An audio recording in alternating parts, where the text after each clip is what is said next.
Simba wamefanikiwa kuondoka na ushindi wa magoli 6 na kujizolea alama 3 katika dimba hilo. Tazama kwa upande wa Dodoma Jiji, nini ambacho kimewakwamisha? Walifeli wapi kuweza kupata matokeo mazuri mbele ya Simba? Nafikiri walianza kufeli kuanzia nikisema kwenye analysis sitakosea kwa sababu wamefeli kwenye moment zote za mpira wa miguu kimbiu. Tunajua mpira wa miguu na moment 5. Timu inapomiliki mpira, timu inapokuwa haina umiliki wa mpira, timu inapokuwa kwenye zile moment mbili baada ya kumiliki mpira na baada ya kutokuwa na umiliki wa mpira, kwa maana zile transition.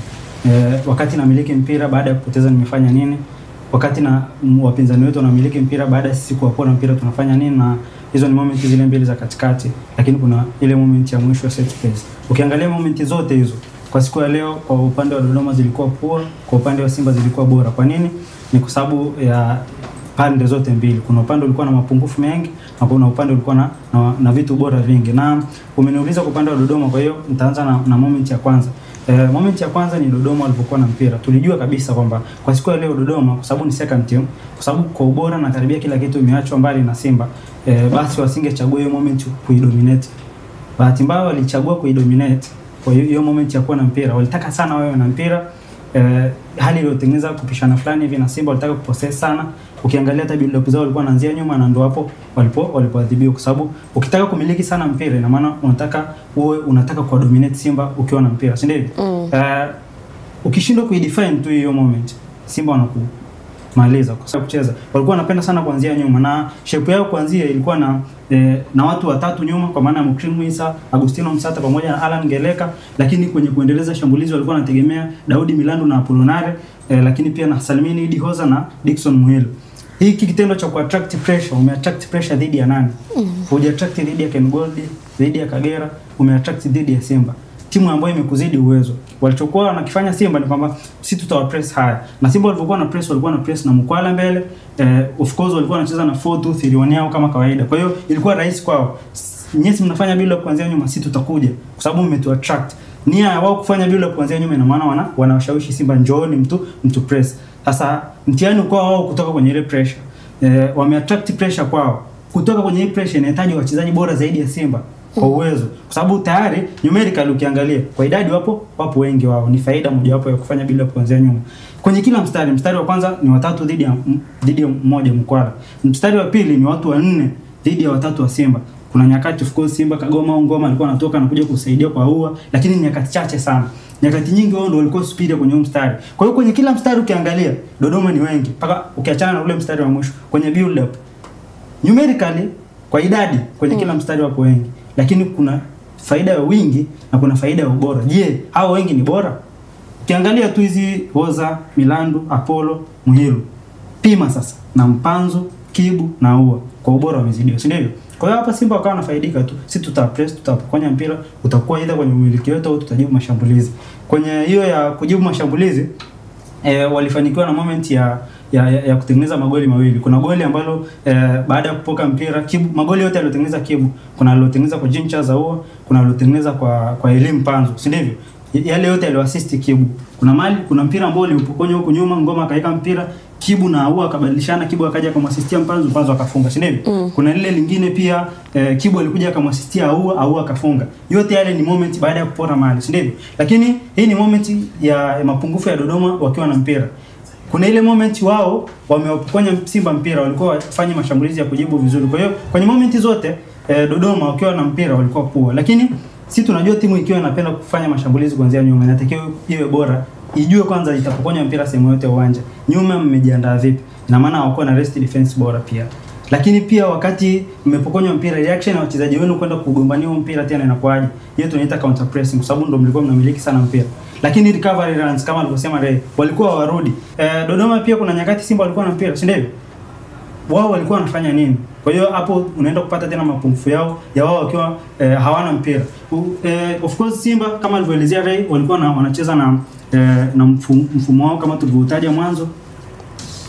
Kitu ambacho walikuwa wanakikosea Dodoma ni kwamba kuna nyakati Simba wakiwa na mpira walikuwa na press haya. Ina maana kama Simba anafanya build up kuanzia nyuma, mapungufu ya kwanza ya Dodoma ni kuwatengenezea Simba depth kubwa ya uzuiaji. Sisi tunajua timu kama Dodoma ikiwa inacheza dhidi ya Simba inatakiwa ifanyaje? Iwe pamoja sana. Umoja wao uwasaidie kuwanyima Simba nafasi ya kufanyaje? ya kutokuweza kwa dominate. Ukiangalia Popita Kasunda, Kibuta Mwana, ukiangalia kwa namna walivyokuwa wanacheza Dodoma, hii 4-4-2 yao au kuna nyakati pia walikuwa wanacheza na 4-3-3, walikuwa hawapo compact. Yaani walikuwa hawapo pamoja sana. Walikuwa wanakuwa attracted kwenye pressure za Simba, walikuwa wanaenda. Sasa kitendo cha nyewe kwenda kuwafuata Simba wanapofanyia build up kwao, ina maana nyinyi mnaongeza nini? Mapana, yani mnaongeza kina cha uzuiaji.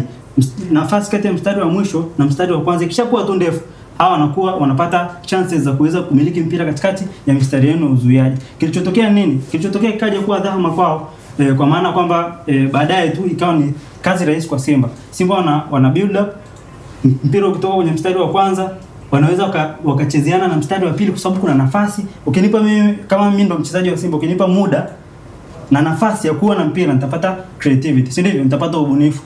Simba wakawa wanafikia kirahisi. Na kuna muda ukiachana na hii depth kuongezeka, kuna zile nyakati depth ni ndogo.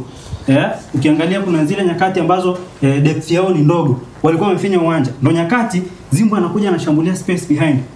Kosa la kwanza walilofanya, mpira kutoka kwa Hamza, si ndivyo? Na kama sikosuli mpira ulitoka kwa Hamza. Kwa nini Hamza awe free? Alipewa muda wa kuwa na mpira sekunde kadhaa. Lakini pia alipewa nini? Alipewa creative, alipewa muda wa kuwa creative, alipewa nafasi kubwa, akapewa na muda. Kilichotokea nini? Kwa sababu hao hawajampa pressure, ina maana hakuwa under pressure. Aliona space behind ambao Zimbo kaishambulia, si ndivyo? Akaweka mpira, na ukiangalia tabia mojawapo ya kuzuia mkeo compact, afu umeacha nafasi mbele na mbele ya mtoe pressure.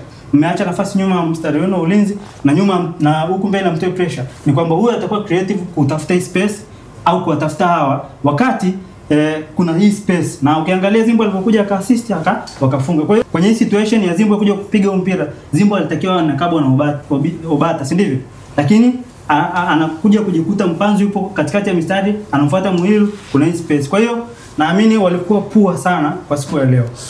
Madhaifu kwa upande wa Dodoma ilikuwa kwenye hizo sehemu zote. Ukiwa na mpira walikuwa wanafanya bila kuanzia nyuma. Simba walikuwa wanahesabia ile wanaita passes per defensive action, kwamba walikuwa wanahesabu wakifika pasi ya 5 tumeshapokonya mpira. Kwa hiyo ilikuwa rahisi kwa Simba kupokonya mpira na kujibu mashambulizi. Sehemu ya pili ni ile sehemu wao wakiwa bila mpira.